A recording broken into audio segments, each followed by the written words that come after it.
elsewhere around the region. It was 52 at Chicago's lakefront. At DuPage Airport, it was...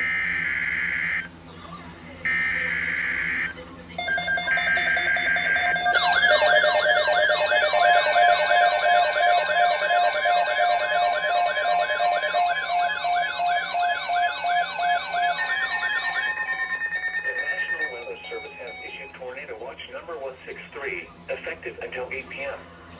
This watch includes the following counties in Illinois: Boone, Vero, Carroll, DeKalb, DuPage, Ford, Grundy, Iroquois, Kane, Kankakee, Kendall, LaSalle, Lee, Livingston, Marshall, McHenry, McLean, Ogle, Stevenson, Vermilion, Whiteside, Will, Winnebago, and Woodford, and the following counties in Wisconsin: Greene, Rock, and Walworth.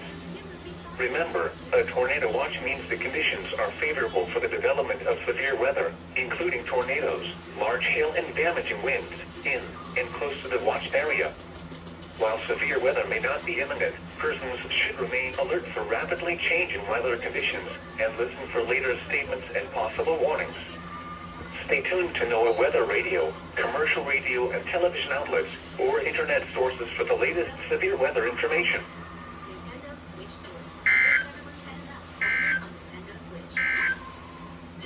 This is NOAA's